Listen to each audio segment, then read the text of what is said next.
Hi, I'm Ada Wells. I'm a Polestar educator from Alameda, Oakland, California. And what I'd like to do is talk to you about how you can relate your Pilates exercises with your golfers.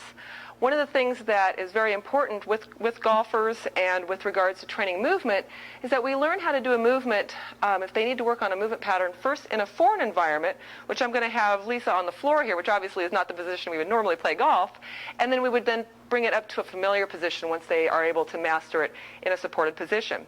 So I'm going to use the exercise pelvic clock. Now the pelvic clock is a very simple exercise that works on being able to have control and good mobility within the pelvis. This is going to be very important when we're sequencing our golf swing, as we want to make sure within a golf swing that we're able to mobilize the ground forces from the bottom, moving up to the pelvis, moving up to the thoracic spine. So if they don't have that mobility and that control within that pelvic girdle, it's going to be much more difficult to sequence the swing correctly, and you're going to see a lot of swing faults that can lead to things like problems with accuracy in the swing, problems with being able to get the ball straight, and also potentially lead to injury. So we're going to start with a pre-Pilates exercise called the pelvic clock. So with Lisa, if we were to imagine that we have a clock superimposed, your head is 12 o'clock and your feet are 6 o'clock. And we have a bowl of water right here is your pelvis, okay? What we're going to do is, if that bowl is half full of water, let's just tilt the water towards 12 o'clock so that it goes right to the rim, and then bring it back down to 6 o'clock so it goes to that part of the rim. And let's do that just a few times here. Exhaling as you go to 12. Inhaling as you go to 6. And I want you to focus on maintaining length and openness through your shoulders, because we want to have that nice open golf stance when we're standing. And let's settle right back into center here. Okay, so now at this point, we're going to go from a 3 o'clock and 9 o'clock position, which is just going to be a side to side. So it's okay if your knees do a little movement up and down. We just want to make sure that we don't have this knee sway. A knee sway is going to be not so good in a golf swing. That creates a lot of problems. Okay, so let's go ahead and try coming over to a 9 o'clock. Good, and then to a 3 o'clock.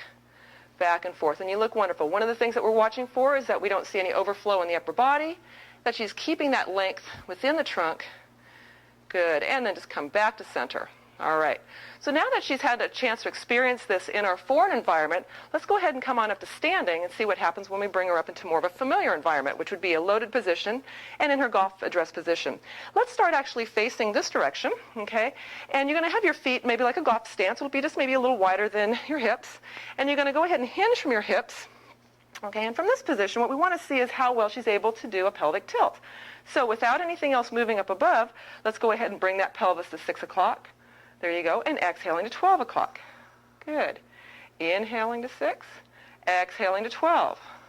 One more time. Inhale and exhale, relax. Beautiful. And so what we're watching for, once again, is that she's not doing a lot of excessive thoracic motion. We want to make sure that she's able to settle into that pelvic position within her swing so that she can maintain that neutral position throughout the duration of it. Now, let's go ahead and face forward here. All right, so we're still in that golf address position, okay? And actually, let's go ahead and just place your hands across your chest here. And so what we're going to do now is we're going to do that same pelvic clock, but going from a 9 o'clock to a 9 o'clock to 3 o'clock, and rotating back and forth. Good, and what we're trying to make sure that she's doing is keeping the upper body stable, because it's this pelvic motion, this 3 o'clock, 9 o'clock position that she's got to be able to move through, that's going to be able to allow her to initiate her golf swing. Good. Let's go ahead and look at that from the back side, because I'll show you some things that sometimes go wrong. Okay, let's go ahead and come there. Now, go ahead and do it as you were just doing. That looked great. Okay, so she's staying stable up above. And if they're having a hard time and you see a lot of movement in their upper body, you can go ahead and just place your hands here just to help stabilize them a little better.